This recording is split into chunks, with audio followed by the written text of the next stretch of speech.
প্রিয় দর্শক, আসসালামু আলাইকুম। Welcome my channel. কেমন আছেন সবাই? আশা করি সবাই ভালো আছেন। যে যেখানে আছেন, সুস্থ আছেন, নিরাপদে আছেন, সবার জন্য শুভকামনা রইল ও দোয়া রইল। আজকে আপনাদের সামনে আরেকটা রেসিপি নিয়ে চলে এসে, আজকের রেসিপি খুবই মজাদার একটা রেসিপি, মাছ দিয়ে মজাদার কাঁকরোল ভুনা। প্রথমে আমি এখানে 4 পিস মাছ ভালোভাবে পরিষ্কার করে ধুয়ে নিয়েছি। এখন হলুদ আর লবণ মেখে রেখে দিব। তো সামান্য পরিমাণ হলুদ দিয়ে দিলাম, সামান্য পরিমাণ মরিচ দিয়ে মরিচ দিয়ে নেই, লবণ দিয়েছি। শুধু লবণ আর হলুদ দিয়ে মেখে এখন রেখে দিব। আর আমি এখানে কাঁকরোলগুলো কেটে নিব। এ পর্যন্ত একটু হলুদ লবণটা ভালোভাবে মাছের ভিতরে ঢুকবে। আর এখানে আমি কয়েকটা কাঁকরোল নিয়েছি, 6টার মতো কাঁকরোল নিয়েছি। কাঁকরোলগুলো কেটে নিব। এখন ভালোভাবে আমি ধুয়ে নিব পরিষ্কার করে। কাঁকরোলগুলো দেখুন, উপরের চামড়াটা ভালোভাবে, যে ধারালো একটা আবরণ আছে, ওগুলো ফেলে দিয়ে একটু মাঝখানে একটু কেটে নিয়েছি। এখন ভালোভাবে পরিষ্কার করে আমি ধুয়ে নিব। কাঁকরোলগুলো একটু মাঝখানে একটু কেটে দিলে কাঁকরোলের ভিতরে লবণ মরিচ ভালোভাবে ঢুকবে। সাথে আমি 4-5টার মতো আলু দিয়ে দিয়েছি। আলুটা হলো অপশনাল, আমার ছেলে আলু খায় না, তাই কাঁকরোল খায় না, তাই আলুটা দিয়ে দিলাম। এখন হলুদ আর লবণ, স্বাদ মতো লবণ আর হলুদ দিয়ে দিলাম, হাফ চামচের মতো মরিচ দিলাম, হাফ চামচের মতো দিয়ে ভালোভাবে মেখে নিব। এখন আমি চুলায় চলে যাব। কড়াই বসিয়ে দিয়ে দিলাম এখানে রান্না করার রেগুলার তেল পরিমাণ মতো দিয়ে দিলাম। এখন মাছগুলো আমি এক এক করে ভেজে নিব।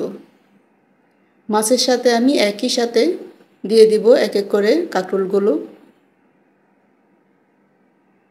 এখন ডেকে চুলার আঁচটা মিডিয়ামে রেখে অপেক্ষা করব। 10 মিনিট পর ফিরে আসলাম। এখন সবগুলো আমি উল্টিয়ে দিব।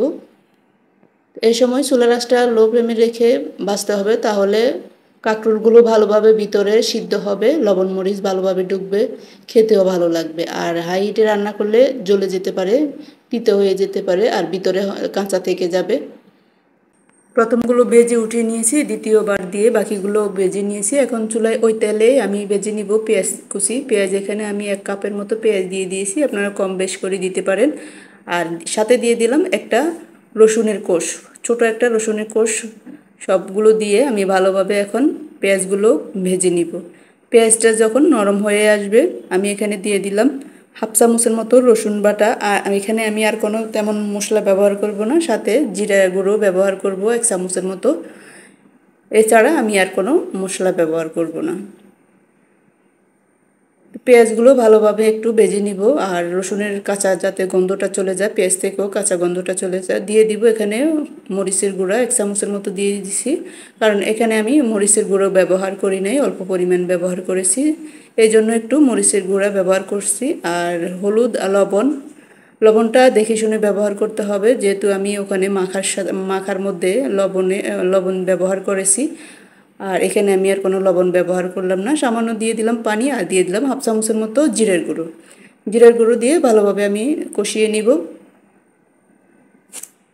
কষিয়ে নিলে আমি কষানো হয়ে গেল। এখন আমি এক এক করে কাঁকরোলগুলো দিয়ে দিব। কাঁকরোলগুলো দিয়ে সামান্য পরিমাণ পানি দিব, এখানে বেশি পানি ব্যবহার করব না। এখন ডেকে আরও 5 মিনিটের মতো রান্না করব। 5 মিনিট রান্না করে সাথে উপরে মাছগুলো আমি এক এক করে দিয়ে দিব। যে ঝোলটা দিয়েছি, ঝোলটাও আরও একটু শুকিয়ে নিব, এই ঝোলটা রাখবো না। এক এক করে মাছগুলো দিয়ে দিব। মাছগুলো দিয়ে আরও 5 মিনিটের মতো রান্না করব, আর মাছগুলো আরেকটু উল্টিয়ে দিব। ডেকে 5 মিনিট অপেক্ষা করব। এভাবে কাঁকরোল রান্না করলে যে কাঁকরোল খায় না সেও এই কাঁকরোলগুলো খাবে, এত মজাদার হয়। আমি আগে পছন্দ করতাম না, এরপরে যখন এইভাবে রান্না করে খাওয়া শুরু করলাম, এরপরে থেকে পছন্দ করি। অনেকেই কিন্তু কাঁকরোল পছন্দ করে না। যারা কাঁকরোল খেতে পছন্দ করেন না, এইভাবে রান্না করবেন, দেখবেন খুবই ভালো লাগবে আর পছন্দ করবে। এরপরে থেকে এইভাবেই কাঁকরোল খেতে পছন্দ করবে। আর আরেকটা হলো, বিশেষ করে ইলিশ মাছ দিয়ে যদি এভাবে রান্না করা হয়, ওইটা তো আর কোনো কথাই নেই। হয়ে গেল আমার মজাদার রেসিপি মাছ দিয়ে কাঁকরোল বোনা। আমার বাসায় এভাবে বেশিরভাগই আমি রান্না করি কাঁকরোল। আমার এই রেসিপিটা আপনাদের কেমন লাগলো? যদি ভালো লেগে থাকে লাইক কমেন্ট শেয়ার করতে ভুলবেন না। আর আমার এই রেসিপিটা কেমন হয়েছে কমেন্টে জানাবেন। সবাই সুস্থ থাকবেন, ভালো থাকবেন। এই পর্যন্তই, পরবর্তী আবার যে কোনো ভিডিওতে আবার যে কোনো রেসিপি নিয়ে চলে আসব। এ পর্যন্ত সুস্থ থাকবেন। আল্লাহ হাফেজ।